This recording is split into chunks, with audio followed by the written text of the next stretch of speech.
The hillside is silent. Then axes start, not weapons, tools.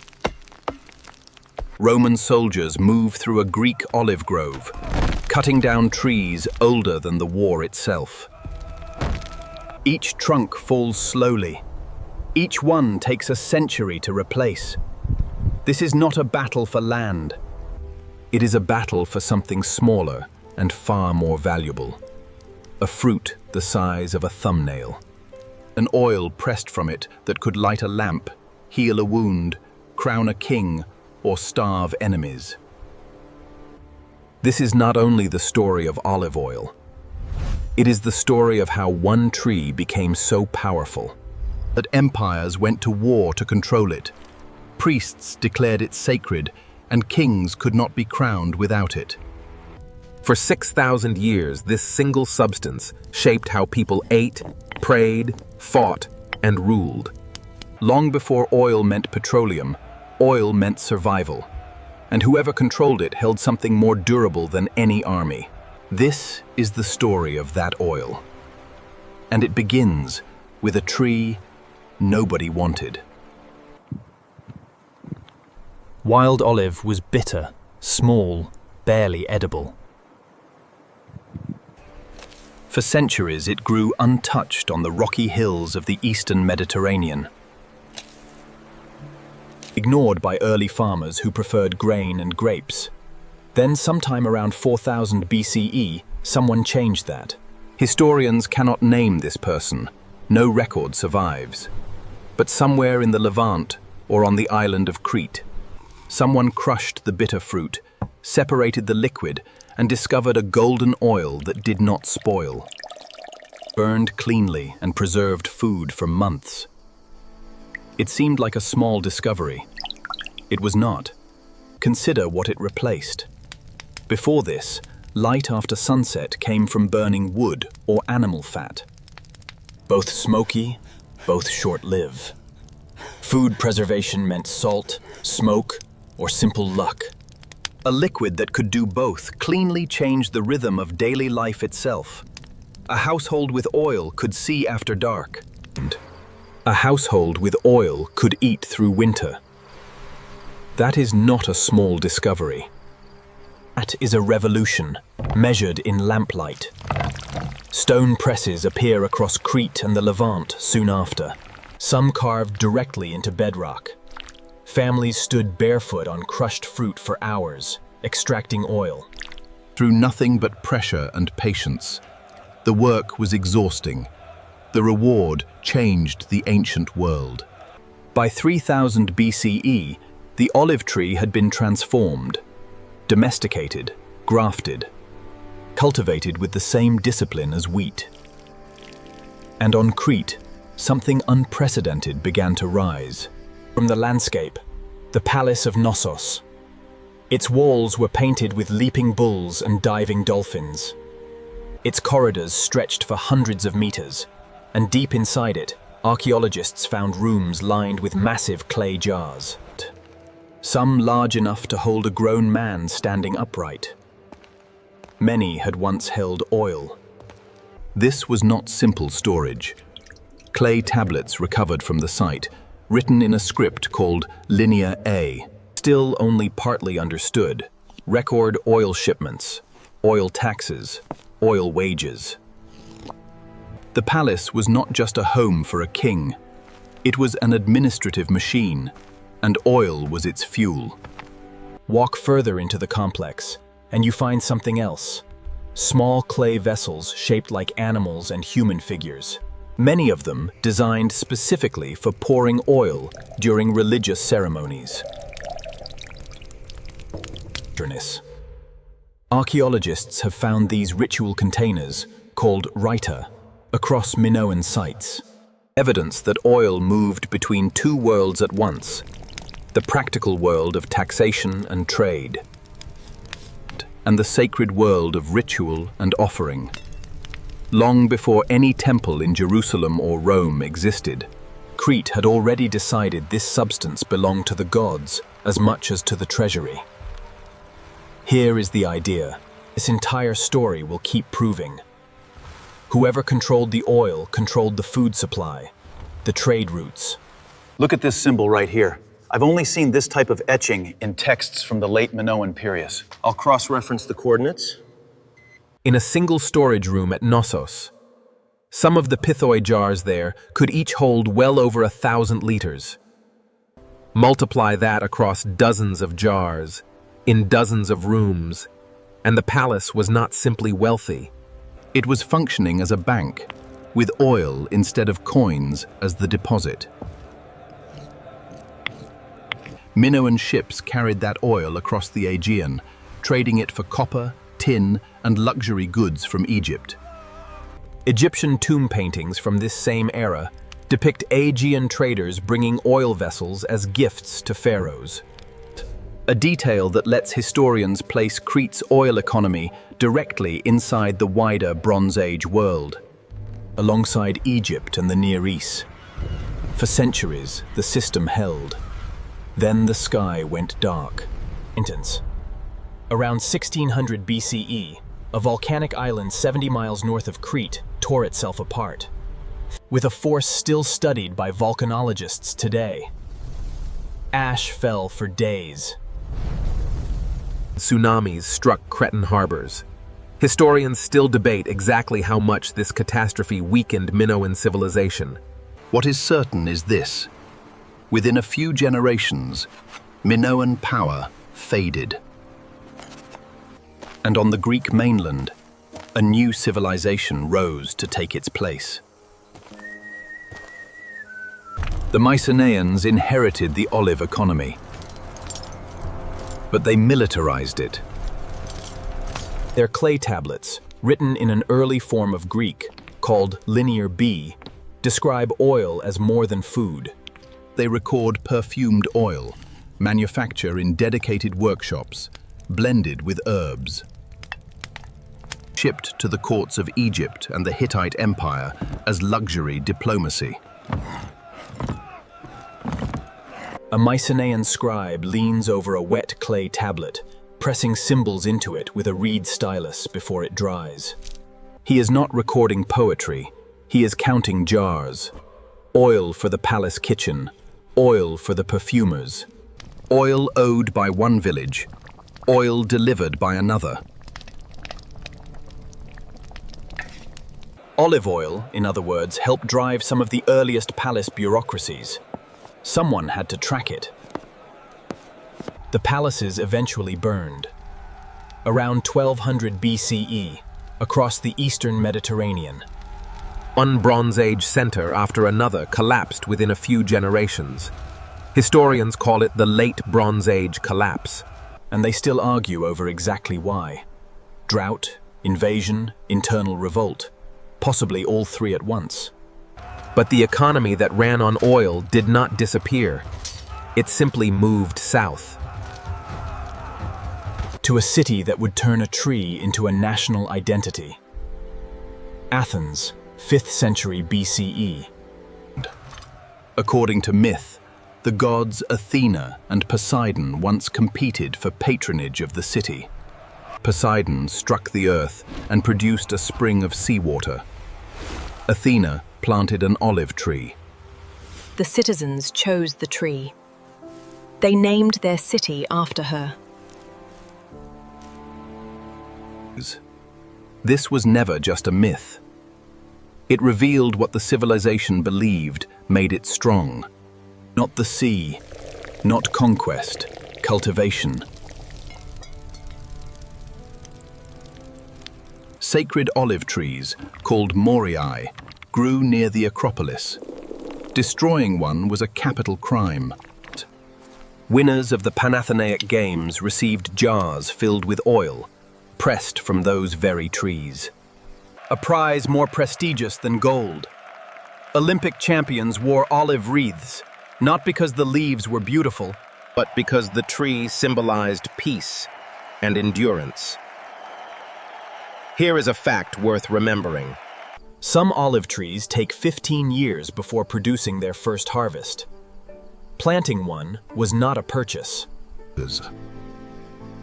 It was a promise to a future the planter might never live to see. The lawmaker Solon understood this.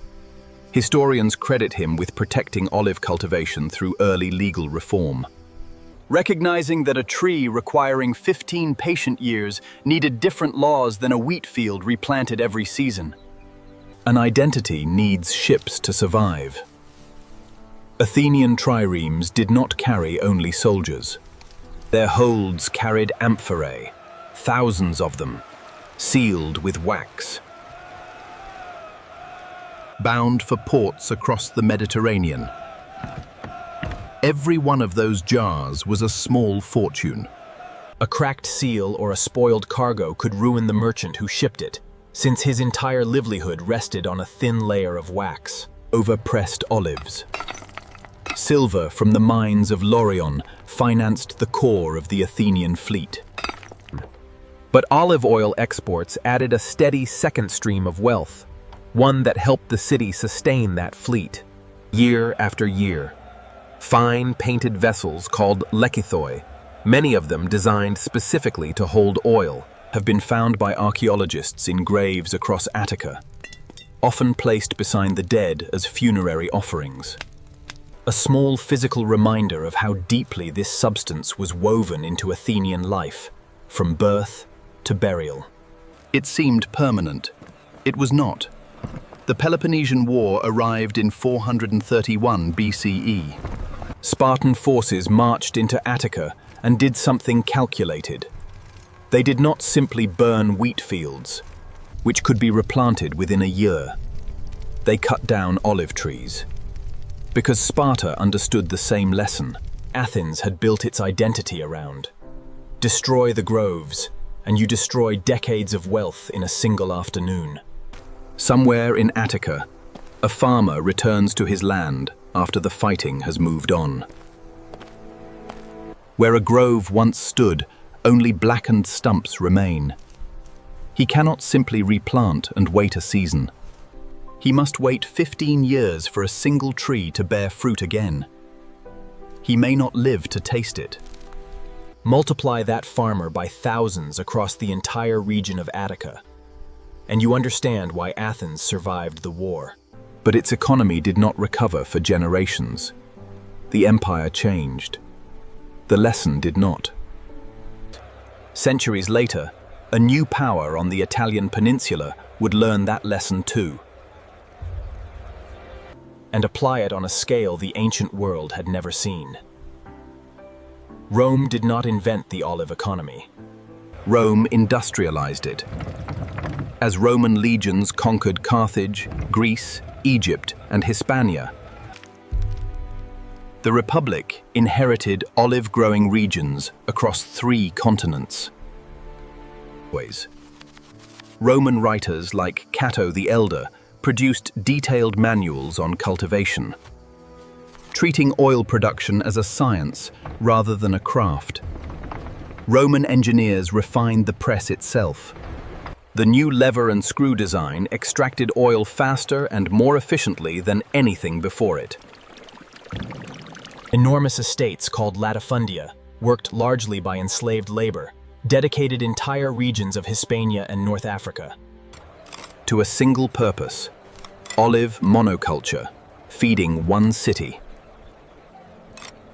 Walk through the buried streets of Pompeii today, frozen in the moment Vesuvius erupted in 79 CE. And you can still see it, stone presses standing exactly where they stood on that final morning. Storage jars still sealed with the residue of oil that was never sold. An entire town's economy, preserved mid-motion by volcanic ash, gives historians a rare, unfiltered snapshot of how thoroughly this industry structured everyday Roman commerce. Rome, the capital, consumed staggering amounts of oil. Somewhere in Attica, a farmer returns to his land after the fighting has moved on. It anointed athletes, guardians, and those who passed. Healers of old prescribed it in balms for recovery and skin care. A legionary's marching pack, somewhere along the northern frontier, carries grain, salted meat, and a small flask of oil. It is not a luxury, it is his ration.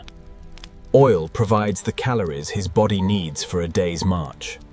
And it doubles as basic first aid for blistered feet and chafed skin. An army that ran on bread also ran on oil. Quietly, in every soldier's pack. Here is a fact that still surprises people today. Outside Rome, along the Tiber River, a hill rises that is not made of stone. It is made of jars. Monte Testaccio.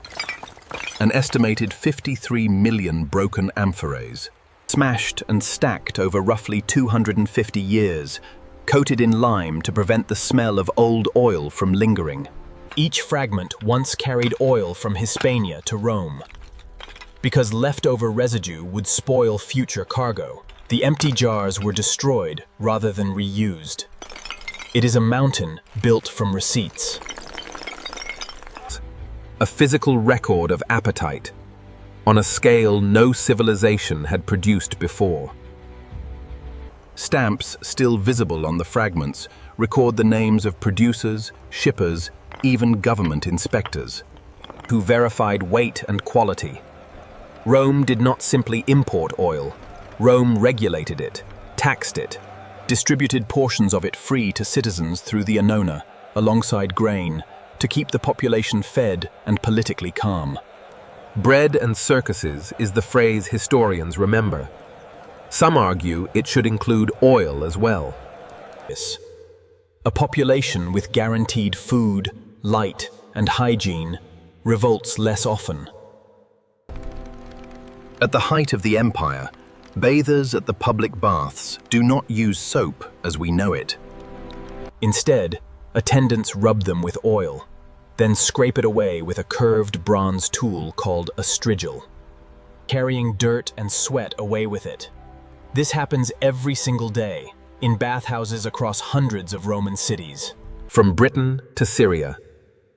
And it depends entirely on a steady, uninterrupted supply of oil. Ask yourself what happens to a city of 1 million people if that supply ever stops. For centuries, the system appeared unbreakable. It is made of jars. Monte Testaccio. An estimated 53 million broken amphorae. Provincial administration weakened. Shipping lanes that had carried oil safely for centuries became unreliable. The great estates of Hispania and North Africa, once integrated into a single imperial economy, found themselves cut off. As Roman authority in the West collapsed, in 476 CE, a Germanic general named Odoacer deposed the last Roman emperor in Italy. No single dramatic event announced the end of the oil trade that day. It simply faded, region by region. Decade by decade.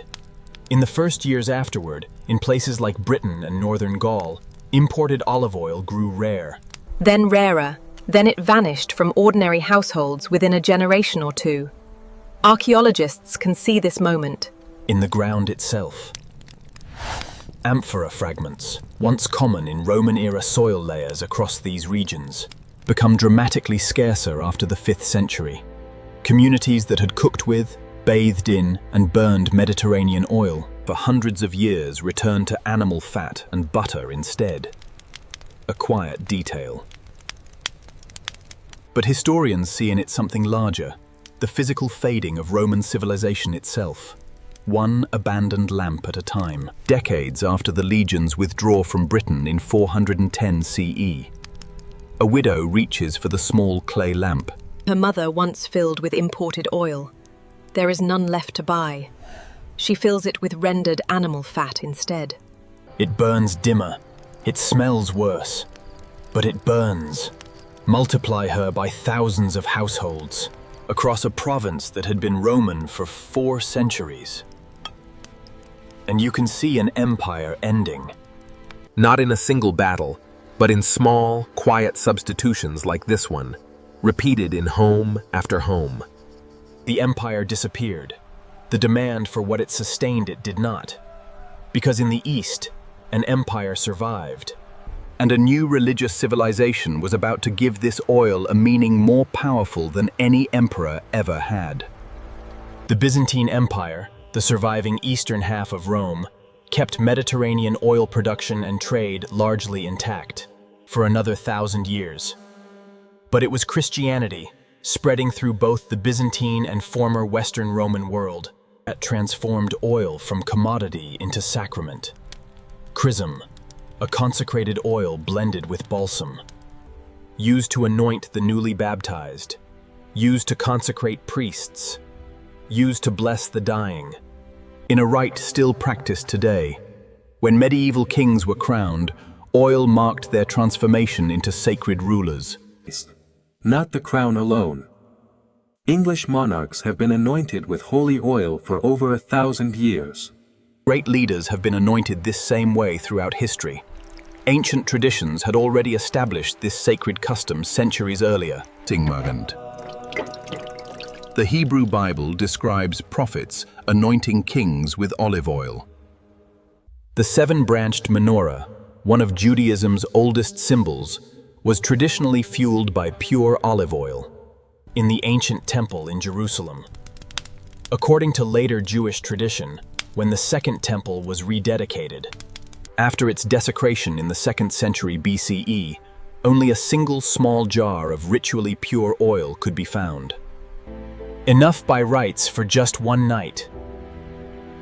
The Quran describes the olive as a blessed tree, its oil so pure it seems to glow before flame even touches it.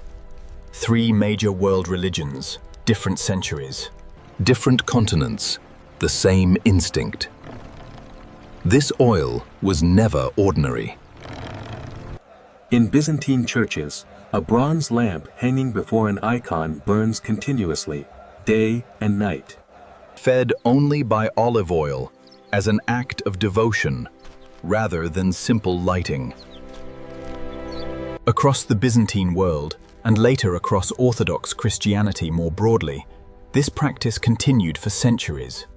An unbroken thread of small flames connecting ordinary worshippers to something ancient and sacred.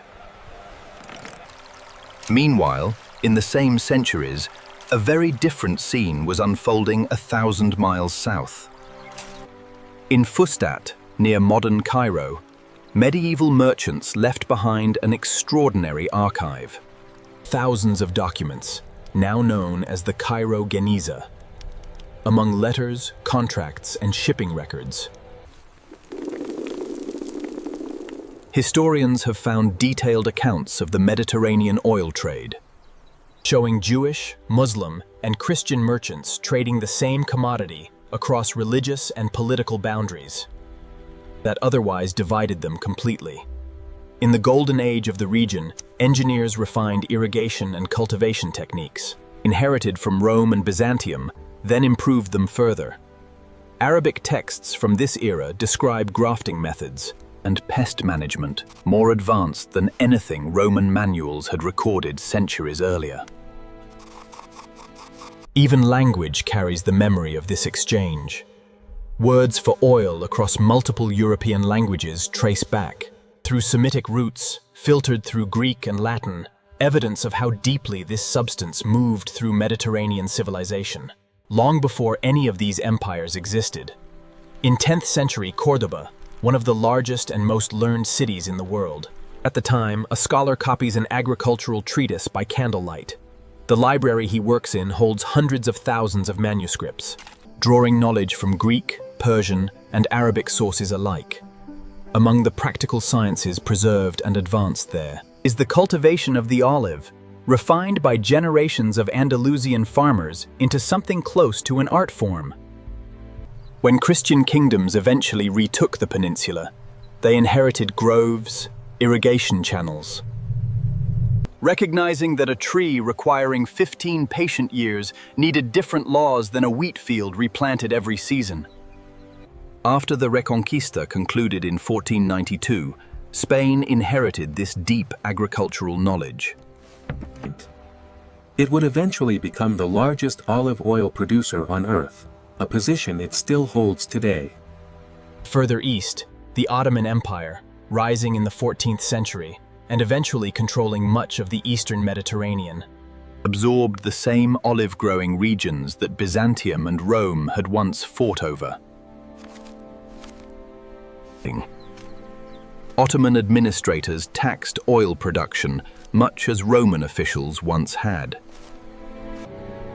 Recognizing, across a gap of more than 1,000 years, the same economic truth: control the oil, and you control the province. Meanwhile, on the other side of the Mediterranean, secluded sanctuaries across the continent had quietly become some of the most sophisticated agricultural producers.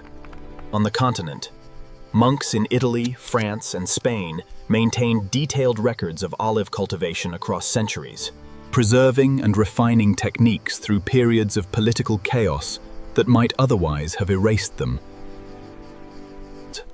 When kingdoms rose and fell around their walls, monastery groves often continued producing, harvest after harvest, protected as much by their spiritual authority as by any wall or army. Faith, in this case, functioned as an unlikely form of agricultural insurance. But before Spain's global dominance arrived, one more story deserves telling. Not of empires, of ordinary people. Somewhere in medieval Tuscany, a farmer plants a grove of young trees. He will not live to see them reach full maturity. Some varieties take 15-20 years. He is not planting food for himself. He is planting food for his grandchildren. Olive trees can live for centuries. Some documented specimens in the Mediterranean are estimated to be over 1,000 years old. Still bearing fruit today. This slow, patient relationship with the land shaped rural Mediterranean life in ways faster crops never could. Groves became family inheritances, boundary markers, symbols of continuity through war, famine, and changing rulers. When the Black Death swept across Europe in the 14th century, killing roughly a third of the population, in many regions, something unusual happened in the countryside. Olive groves stretched across vast coastal lands, Often sat untended for years, sometimes decades. The trees did not care. They simply waited. And when the people eventually returned, the harvest was still there.